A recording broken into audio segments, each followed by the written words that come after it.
जय दोस्तों, वंदे मातरम। ये कहा जाता है, सदियों से कहा गया है हिंदू धर्म सनातन धर्म के हिसाब से कि संत साधु संत जहां इकट्ठा होता है वहां पे सामाजिक बदलाव आता है, राजनीतिक बदलाव आता है और आर्थिक बदलाव आता है। जहां महाकुंभ हुआ, एक साधु संतों का मेल मिलाप की जगह को जो है महाकुंभ कहा जाता है। उसका इतना ज्यादा आर्थिक आमदनी हुआ है उत्तर प्रदेश को कि उत्तर प्रदेश का जीडीपी जो है बहुत तेजी से ग्रोथ कर रहा है। वहीं दूसरी तरफ ये तो आर्थिक हो गया, आपको सामाजिक बदलाव इतना ज्यादा हुआ है कि पूरे हिंदू जो है सर, हिंदू जो विभक्त होके रहे थे जातियों में, वो सब बिना जाति पहचाने, बिना किसी के जाति पूछे सब एक होके कम से कम 50 करोड़ से ज्यादा आदमी कुंभ में एक दूसरे से मिले और गंगा नदी में स्नान किया, संगम में स्नान किया। तीसरा सबसे बड़ा भूचाल आया है राजनीतिक संकट में। अब मैं आपको बताता हूं राजनीतिक संकट में भूचाल कैसे आया हुआ है। सर्वप्रथम जब योगी जी महाराज ने महाकुंभ का पूरा बायोडाटा दिया पूरे दूरदर्शन चैनल वगैरह पे और वहां की पूरी व्यवस्था को दिखाया और अच्छा व्यवस्था वहां पे किया, तो जनता के वहां आने का वहां पे होड़ लग गया और जितना सोचा गया था उससे ज्यादा कहीं जनता आया। अब ये दर्शाने लगा कि जो जनता एक बार कुंभ होके आ जाती थी, वो जनता जो है योगी जी का गुणगान करने से नहीं थक रहा था। और जो योगी जी का गुणगान करेगा, आप समझ लेना कि वो बीजेपी को ही वोट देगा, चाहे वो ऊपर से कुछ भी बोले और अंदर से कुछ भी सोचे। तो जितना भी नहा के जा रहे थे, वो वहां का प्रबंध, भीड़ और ये सब देख के बीजेपी के पक्के वोटर होते जा रहे थे। उसके बाद बीजेपी ने एक कैंपेन चलाना शुरू किया कि जो विपक्ष है वो हिंदू धर्म को छोड़ते जा रहा है और मुस्लिमों के तुष्टीकरण में लगते जा रहा है और मुस्लिमों को का वोट बैंक खराब ना हो जाए, इसलिए हिंदू का सबसे बड़ा त्योहार महाकुंभ में आने से ये कतरा रहे। जब ये कैंपेन चलना शुरू हुआ और हिंदुओं के बीच में ये बात की हलचल तेज हो गया और जो विपक्ष जैसे कांग्रेस, सपा, बसपा, ये सब का जितना भी आदमी था, वोटर था, उनका भी मन धीरे धीरे बदलना शुरू हो गया। जब ये चीज पता चला तो एक राजनीतिक भूचाल सा आ गया विपक्ष में, बीजेपी के विपक्ष में। तब इनमें से सबसे तेज आपको मालूम होना चाहिए अखिलेश यादव जी हैं।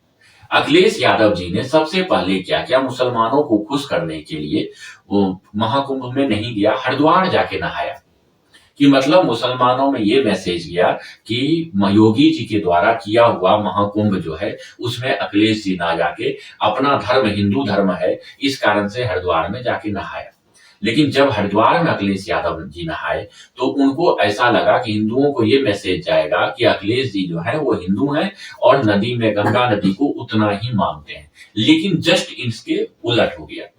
इतना ज्यादा बीजेपी के द्वारा कैंपेन चलाने जाने लगा कि महाकुंभ में नहीं आके वहां गए हरिद्वार में, हिंदुओं से पता नहीं क्या चीज का इनको बैर है, मुस्लिमों को खुश करने के लिए हरिद्वार में जाके नहाया अखिलेश यादव। उनका जो है इतना ज्यादा फैलाया गया ना गलत कि उनको सुधार उनमें हुआ और वो चुपचाप आए महाकुंभ में, पूरा मीडिया के सामने महाकुंभ स्नान किए और वहां से साधु संतों को प्रणाम किया और चला गया। यहां से ये हुआ कि उनका जो हिंदू वोट धीरे धीरे खिसक रहा था अखिलेश यादव का, वो रुक गया खिसकने से। ये बहुत तेज नेता निकले। लेकिन इसके बाद क्या हुआ, इंडी गठबंधन में कांग्रेस को ऐसा लगा कि अखिलेश यादव तो नहा के आ गए और बीजेपी तो अपना हिंदू वोट ले ही रहा है, तो इसमें सबसे ज्यादा घाटा जो है कांग्रेस को है। लेकिन आपको मैं एक चीज बता दूं कि घाटा और नफा ये राहुल गांधी, प्रियंका गांधी कभी नहीं सोचते। उनको अपना उल्लू सीधा करना ही सबसे बड़ा माना जाता है। उनके पास पावर रहना चाहिए और पैसा रहना चाहिए। लेकिन उनके बड़े बड़े नेता ने उनके ऊपर दबाव दिया। दबाव देने के बाद इन्होंने क्या किया, अपने बड़े बड़े नेताओं को एक एक करके भेजा कुंभ नहाने के लिए।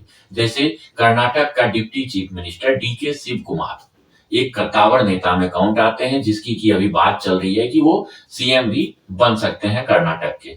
उन्होंने आके आस्था पूर्वक पूरे परिवार के साथ कुंभ में नहाया, जिससे कर्नाटक की तरफ जो है साउथ में एक बहुत अच्छा मैसेज गया कि महाकुंभ में डीके शिव कुमार गए।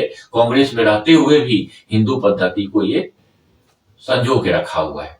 सेम उसके बाद क्या हुआ, तुरंत सचिन पायलट आ गए वहां पे। हालांकि सचिन पायलट जो है उनका बीजेपी के साथ भी अच्छा संबंध है और कांग्रेस के साथ भी अच्छा संबंध है। कांग्रेस को हमेशा वो आंख दिखाते रहते हैं और बड़ा नेता होने के कारण बीजेपी भी ताक में लगी रहती है कि सचिन पायलट को कभी भी हमारे पास हमारे बीजेपी में उनका हार्दिक अभिनंदन है, वो आ जाए बीजेपी में तो इनको बहुत लाभ मिलेगा बीजेपी को। लेकिन क्या है, सचिन पायलट को कांग्रेस धीरे से मना ही लेती है। तो सचिन पायलट जो है वो आए, कुंभ में नहाए और पूरा मीडिया को साक्षात्कार दिया और पुजारियों को प्रणाम किया और फिर वो चले गए। फिर बारी आती है दिग्विजय सिंह। दिग्विजय सिंह और उनका बेटा और पूरा परिवार कुंभ में स्नान करने आते हैं। हालांकि दिग्विजय सिंह का जो बेटा है वो आपको कांग्रेस में रहते हुए भी बाबा बागेश्वर धाम सरकार के जो धीरेन्द्र शास्त्री जी महाराज हैं उनके साथ बहुत बार दिखे हैं। यहाँ तक कि उनका जो है जो कथा जो है इन्होंने काफी बार करवा भी रखा है। तो ये नहीं सोचते कि कांग्रेस आला कमान क्या सोचेंगे नहीं सोचेंगे, उस सबको साइड में रख के इन्होंने महाकुंभ में भी अपने माता पिता दिग्विजय सिंह के साथ आके कुंभ स्नान किया और सभी जितने अखाड़े परिषद के नागा साधु वगैरह थे सबसे आशीर्वाद लिया।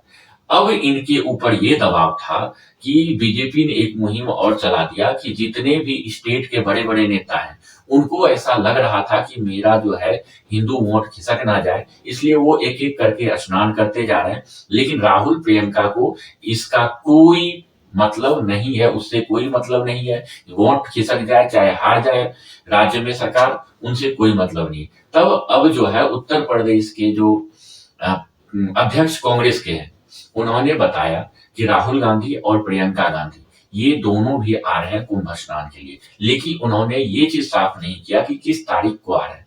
उन्होंने बताया, ऐसे कयास लगाया जा रहा है कि 16 तारीख को वो आएंगे, लेकिन 16 तारीख तो अब आ गया, वो तो आए नहीं। तो लेकिन शिवरात्रि से पहले वो आ सकते हैं। आधिकारिक बयान तो हो चुका है, राहुल गांधी की तरफ से कांग्रेस के बड़े बड़े नेता ने तो ये बता दिया है कि दोनों भाई बहन जो है एक साथ डुबकी लगाने के लिए वहां पे कुंभ में आएंगे। लास्ट में हिंदुओं को मैं बताना चाहता हूं कि आप अगर यूनिटी दिखाओगे तो बड़े से बड़े झुकेगा। आपने महाकुंभ में यूनिटी दिखाया, मैं यूनिटी से ये बताना चाहता हूं आपको कि वहां पे जब भगदड़ हुई थी, कुछ असामाजिक तत्वों के द्वारा भगदड़ फैलाया गया था, जानबूझ के नहीं हुआ था या गलती से नहीं हुआ था।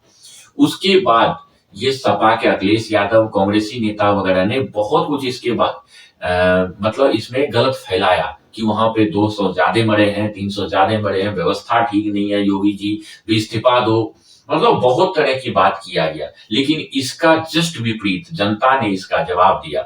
बीजेपी ने जवाब नहीं दिया, जनता ने जवाब दिया कि 50 करोड़ जनता क्रॉस करके मौनी अमावस्या के बाद भी पूर्णिमा के दिन 10 करोड़ आदमी वहां पे स्नान किया।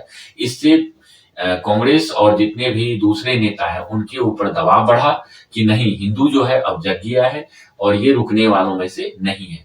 तब इनका दबाव देखते हुए राहुल गांधी और प्रियंका गांधी जो है इन्होंने अपना मन बनाया कि महाकुंभ में जाके हम स्नान करते हैं। जो हम बार बार बोलते रहते हैं कि हम हिंदू हैं, हिंदू ब्राह्मण है, तो उसको दिखाने का एक समय आ गया है। अब जल्द ही वो भी महाकुंभ में नहाएंगे और अब देखते हैं कि ये कब नहाते हैं और कौन सा डेट फिक्स होता है। धन्यवाद।